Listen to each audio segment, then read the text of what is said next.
ভাই বলে শবে বরাত কবে, বোন বলে শবে বরাত কবে, মা বলে কোন তারিখে শবে বরাত, বাপে কইছে শবে বরাতের দিন কি জানিস?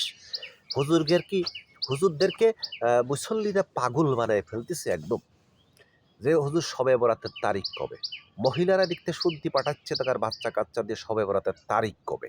মানে কি একটা অবস্থা, কি একটা আমল করার আগ্রহটা! অথচ ফরজের ব্যাপারে এই আগ্রহ আমরা খুঁজে পাচ্ছি না, বা আফসোস, এটা বিশাল একটা আফসোস। ফরজ নামাজের ব্যাপারে এত জিজ্ঞাসিত করা হচ্ছে না।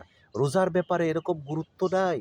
শবে বরাতের ব্যাপারে যে পরিমাণ গুরুত্ব, শবে বরাত কখন হবে, কিভাবে হবে, কখন নামাজ পড়তে হবে, কয় রাকাত পড়তে হবে, কোন সুরদে পড়তে হবে, তারপরে কয় রাকাত করে পড়তে হবে, নিয়ত কি করতে হবে, এই ব্যাপক বিস্তারিতভাবে শবে বরাতের ব্যাপারে আমাদের আগ্রহ, উৎসাহটা প্রচুর পরিমাণ, প্রচুর পরিমাণ। কিন্তু ফরজের ব্যাপারে, ফরজ নামাজ, রোজা, জাকাত, হজ, এই যে কোরবানি, এটার ব্যাপারে আমাদের তেমন কোনো আগ্রহ নেই। শবে বরাতে গোশত কিনতে হবে।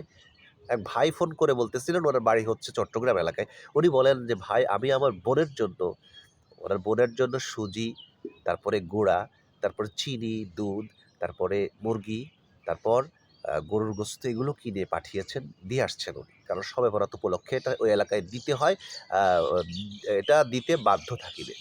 মানে কন্যা পক্ষের লোক ছেলের পক্ষের বাড়িতে এটা দিতে বাধ্য থাকিবে।"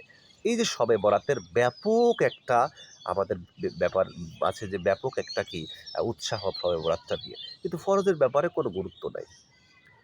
গতকাল একটা মহিলা আ তালিমে আমি প্রশ্ন করলাম মা বোনদেরকে, যে এখানে প্রশ্ন করলে যে আপনার কি আ সারা জীবনে হয়তো মোটামুটি যখন থেকে নামাজ শুরু করেছেন, আপনার শবে বরাতের নামাজ কাজা হয়নি। অনেকে বলল, "না, আমার শবে বরাতের নামাজ কিন্তু কাজা হয়নি।" কিন্তু তার ফরজ নামাজ কিন্তু কাজা শেষ নেই। পর্দার বালাই নেই। স্বামীর খেদমত করে না। হালাল হারামের কোনো গল্প নাই। কিন্তু শবে বরাতের ব্যাপারে সে কিন্তু চৌকস।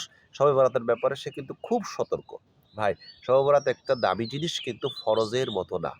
আপনি হারাম খেয়ে, আপনি বেপরদায় চলে, যা ইচ্ছা যেমন খুশি তেমন চলে, আপনি শুধুমাত্র শবে বরাতকে হেফাজত করে আপনি ব্যাপক কিছু পাবেন, এই আশা করাটা বোকামি।